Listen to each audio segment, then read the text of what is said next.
Aloha and good afternoon. My name is Juergen Steinmetz, joining you from eTurbo News in Honolulu, Hawaii. And with me is Dr. Peter Tarlow. As always, he's in College Station in Texas. It seems to be a wonderful sunny day here in Hawaii. A lot of people at the beach. How's everything in College Station, Peter? Well, other than the fact we don't have a beach, we're replicating Hawaii because it's a beautiful day. It's in the low 70s or 20s in Celsius, and it is a blue sky and a gentle wind. So it's a really beautiful day here. Perfect. And getting right into the news, maybe before we getting into the news, let's put it this way. I wanted to everyone alert, we have a new website at eturbonews.com. So a lot of things have changed, and we're trying to make it more efficient for you, the reader and the listener. So any feedback you have, you're welcome. It's your website as much as ours because we're doing it for you. Give us your feedback. And one of the major changes you see now is that our newsletter no longer has the need to click through to our website to read the feature story. So you have everything right on the newsletter, makes it a lot more convenient. And when you go to the website, we changed the dark blue background into a white background. We've been told people like the white better. It's easier to read. It looks less cluttered. So we've done this. And then we're also pointing out our various language editions. And after actually I made this more prominent, we have an enormous increase I see in foreign languages because you can read us in almost 100 languages and just click on it and you have your own edition, what is also indexed individually by Google in your own language, and you can actually search our content in your own language. And so just take a look at our breaking news show. It's going to be now visible on every page. And you also, the last 5 breaking news shows we have is visible on every page on the sidebar. So that means if you forgot to see us live, just go back and you can see us on the website for a while. And then, of course, we're after this on YouTube and all our various channels. But we have some breaking news in Mexico.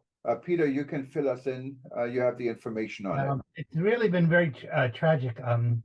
As you all might know, day before yesterday, the Mexicans arrested the son of El Chapo, who's the largest cartel drug dealer in Mexico.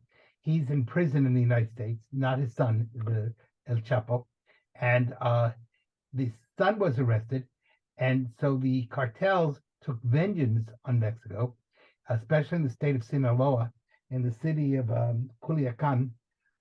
They attacked the airport and actually went through the terminal to planes and attacked people on the planes. No planes were brought down, but there was tremendous problem. To the best of my knowledge, at the moment, there is no, the airport is still closed. Now, what's really important about this is not just that a cartel attacked an airport, or that it really hurts the tourism industry of Mexico tremendously and has gotten international coverage around the world. Somebody today wrote to me from Africa asking me about it. And when people in Africa are writing about the situation in Mexico, you know it's gotten worldwide coverage. It got big coverage in the BBC and in news outlets in France, etc. But this is a threat to tourism as a general pattern. To the best of my knowledge, this is the first time that someone's gone through a terminal and attacked people on an airplane. And so this is especially worrisome to some of the countries in Latin America who also have cartel problems. But, you know, this is something that could now be replicated for other reasons. It could be an attack by the Russians against Ukrainians or Germans or whomever they want to attack. And tourism needs desperately to have the ability for people to travel peacefully. And if you begin to really attack the airline industry, this could have a lot of repercussions. To add to that, lots is going on also in Peru. As you are sure aware of the fact, Peru had a coup d'etat about, well, originally it wasn't a coup d'etat. They arrested the president and put in the vice president. So it was kind of legal coup d'etat, I guess you might say, or something like that.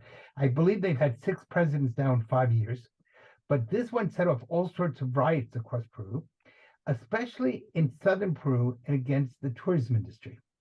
And you had a lot of people in Machu Picchu who couldn't get out.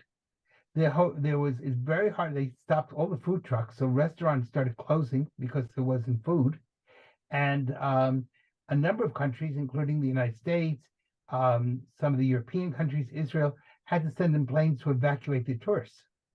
So again, this is really, of course, Machu Picchu and the whole Cusco area is the height of Peruvian tourism. So again, what we're seeing is, in one case, it was political violence. In one case, it was criminal violence in Mexico. But in both cases, violence has become a real threat to many of the countries in Latin America. And they're just getting their feet on the ground. And of course, tourism is big business in Latin America. And if they lose the tourism industry, they have a lot of problems. So it's really important. I'll be in Mexico in a few weeks. The importance of really getting a handle on what's going on in Mexico. And, the problem is, even if it took place in the state of Sinaloa, the media doesn't report it that way. If you look at the headlines on the BBC or on some of the American media, it just says major violence in Mexico. So the visitor usually just sees the headline. And the headline paints the whole country that way. That puts the country really into a very bad situation. So this 2023 did not begin with a very good start in Latin America. It actually began with some other problems. As you know, that there was an attack also on a prison in northern Mexico. That's not international news per se, but what made it international news is the cartels use tanks to attack the prison. And that means they're becoming more and more like regular military. So they're no longer just a bunch of guys, robbing a bank with some pistols. We're talking about tanks. And if you use a tank in one place, you can use a tank in another place. It's a real threat to the stability of Mexico, and definitely a threat to the stability of Mexican tourism. So that's a really big deal that has to be looked at. Yeah, and Peter, if you go back to Mexico, Mexico had these issues in various states, right?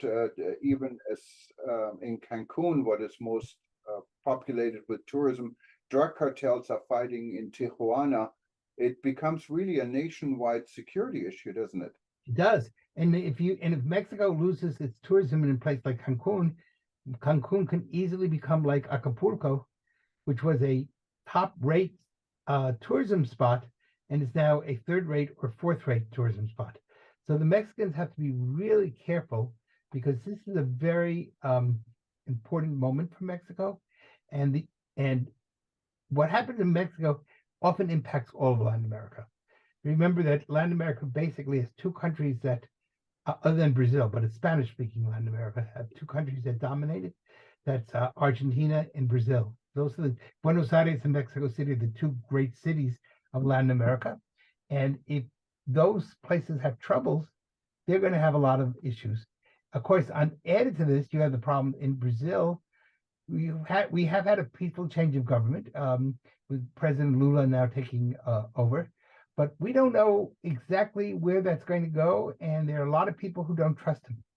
So, and of course, that's a third powerhouse of all of Latin America. So if you have problems in Argentina, in Brazil, and in Mexico, you're going to have a lot of problems.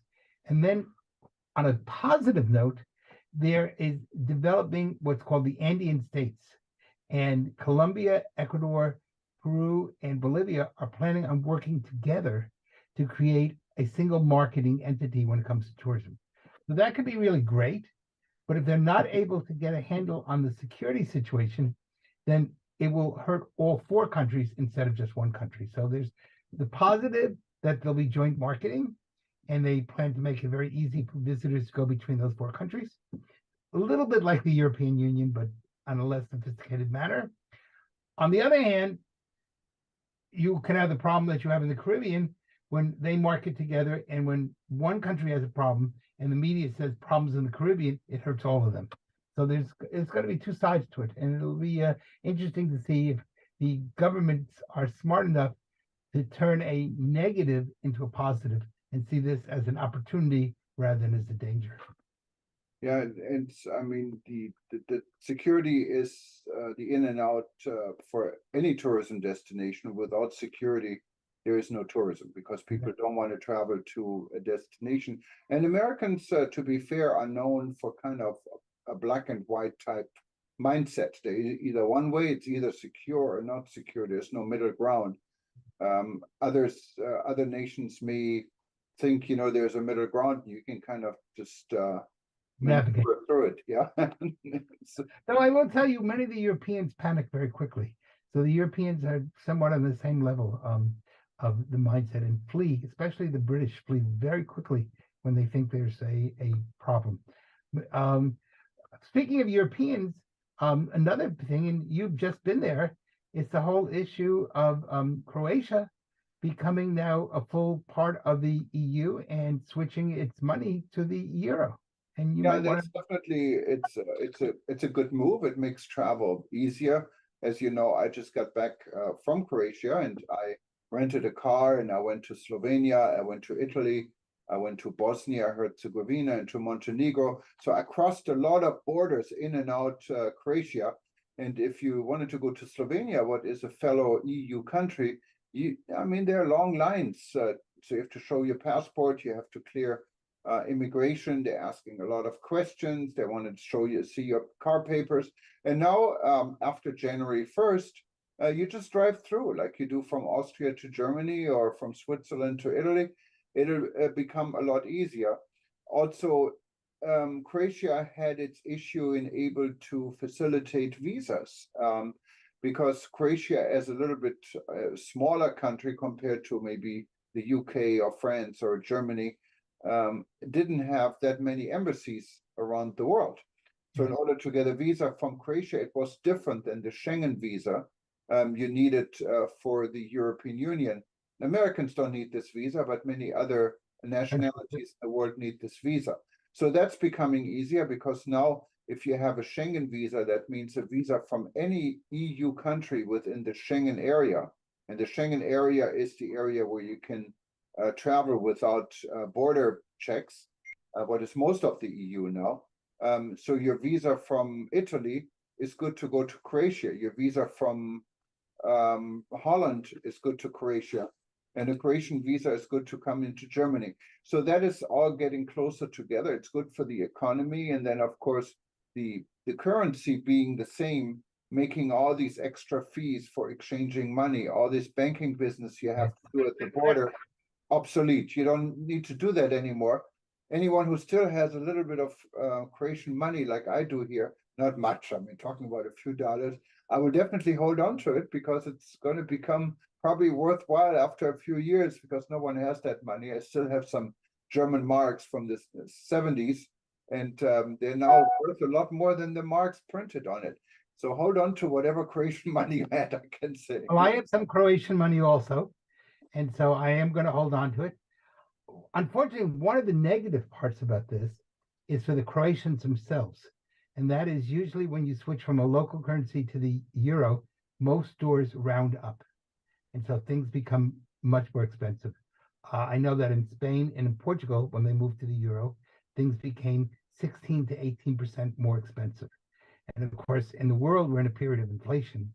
So if there's both more expensive because of the currency change, and so a negative thing about the currency, which is good, it won't hurt tourists, but it will hurt the local people, is that often when they switch from a local currency to the euro, the store owners round everything up rather than everything down.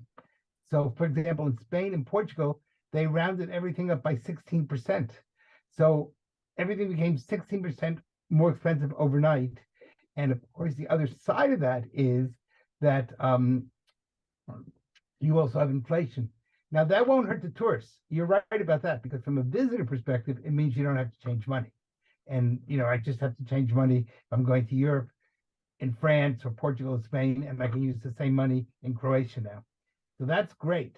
But it will be more expensive for the Croatians initially until things balance themselves out. Yeah, not only for the Croatians. I remember the time when I lived in Germany in the 70s, and then later on when the mark was replaced with the euro, you're right, everything became tremendously more expensive, not only rounding up, everything seemed to be going up. So before, the mark was about double. So when you have 2 marks was about €1 roughly. And all of a Yeah. sudden, everything what costs 2 marks now is €2.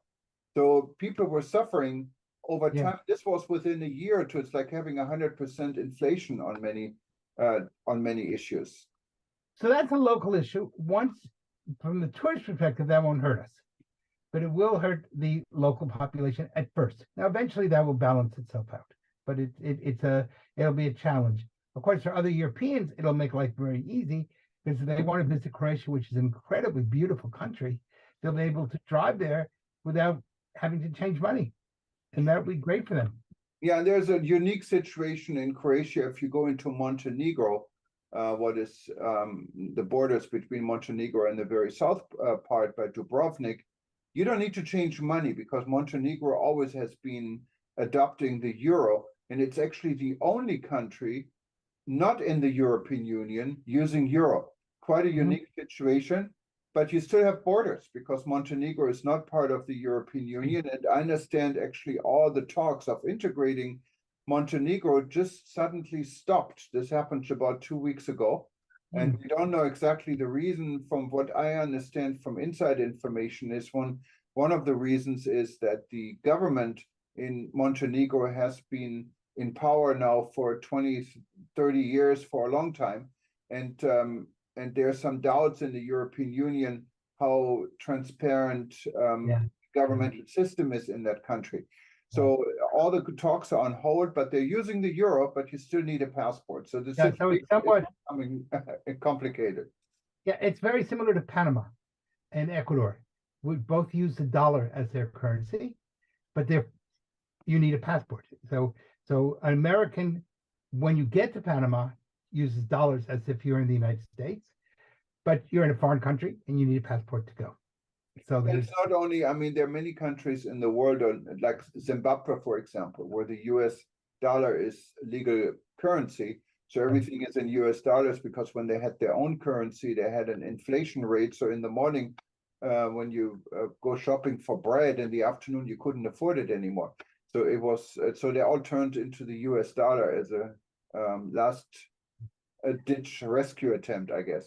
Well, let's hope that we don't have so much inflation in the United States that we have to switch to the euro or something. But there's a lot of problems in this because Europeans are suffering tremendously because of the rise in the cost of heat. As you know, that many European countries are starting to open up coal mines again, which is a real issue on greening and green energy, where they're going backwards. And in some places in the United States now, the cost of heat has gone up by tremendous amount, 60-70% in 1 month. So that really hurts people and their ability to travel, because if you're spending all your discretionary money, it's not discretionary on heat, you don't have discretionary money to be able to travel, on planes and other issues. So that's going to be the tourism industry has some real challenges, and it has to look at them very seriously. Yeah, no, absolutely. And other than that, this year is finished. For some, it's Merry Christmas today, because there's Orthodox Christmas in Russia and in Ukraine. And today, actually, the Russian President Putin wanted to have a 30-hour no attack, and apparently that turned out to be a hoax. From what I understand, Russia wanted to prepare, and they're positioning a little bit in creating this hope for the people. So let's hope this would actually turn into a real peace agreement. It's Christmas time. It's for this part of the world, and that's an important time for peace, I would say. Well, let's hope so. I think you know that our friend who lives in Odessa, Ivan, and I are writing a book about what the tourism industry has suffered during the Ukraine, and we hopefully will get that book done during 2023. so it'll be out for 2024. I'm hoping then it will be a history book and not a current events book, but we'll have to see. Only God knows if the war will still be going on in 2024. Let's hope not. Well, yes, and I agree with you. Well, it's the beginning of the year, January 6th Right. today, weekend coming up. And if you're watching us now, we're going to repeat our session. We're trying to get a little bit more structure into what we're doing, because so far it was we really weren't able to do it every day. So what I think Peter and I committed, we're going to do this at least once a week. Right. We have our breaking news show, but then also it is breaking news. When there is breaking news, we're going to have it more often. We have other people as guests. So if you wanted to be a guest in our show, just go to breakingnewsshow.com and click on the contact information and let us know what you'd like to talk about. Maybe we invite you to be part of it. And for everyone in Russia and Ukraine and Greece, Merry Christmas. For everyone else, you have a nice weekend, and let's make this a good year. This was our first edition in 2023. So again, one more last time, Happy New Year to everyone. And Peter, Shabbat Shalom, and we hope to see you again soon. I'll still speak to you soon, and have a wonderful weekend. Shabbat Shalom to everyone. Merry Christmas to those celebrating Christmas today. Happy New Year. And to those still switching over to, hopefully you've gotten over whatever hangover you've had. Put a smile on your face, and let's hope that 2023 is a better year than 2022. Yeah, and if you write checks, make sure it's 23. Otherwise, you're sending bad checks now, because they're good for 1 year only. That's right. Okay. Bye-bye.